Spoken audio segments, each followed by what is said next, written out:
Habari wapendwa watazamaji wa Nilson Daudi, watu wangu ambao mnanifuatilia Facebook, Instagram, TikTok na mitandao mingine mbalimbali. Kwanza kabisa hongereni kwa kuvuka mwaka. Na wale ambao mmezika ndugu zenu, marafiki zenu, jamaa zenu, poleni sana. Lakini wewe ambaye umefanikiwa kuvuka mwaka salama, mshukuru Mungu. Niko na jambo limenileta mbele yenu hapa. Kuna kitu ambacho kinawasumbua watu wengi sana. Sasa leo nataka nizungumze, watu wengi wajue kupitia hii video. Watu wengi wamekuwa wakiniuliza kuhusu Anointi Amani. Yaani Dr. Anointi Amani.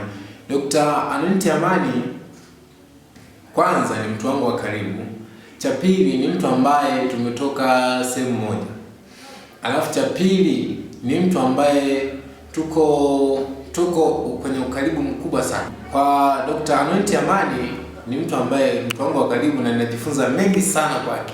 Najifunza mengi kupitia yeye, na kupitia yeye mimi nimejifunza mengi sana.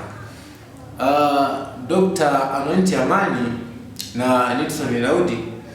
Nilson Daudi mimi Amani ni kaka yangu wa kiroho ambaye tumetoka sehemu moja.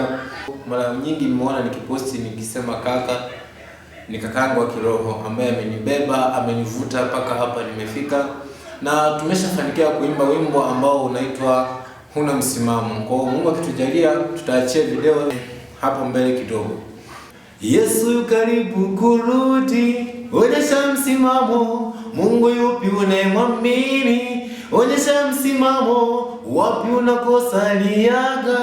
Onyesha msimamo. Unachokiamini ni nini? Onyesha msimamo. Mungu yupi unayemwamini? Onyesha msimamo.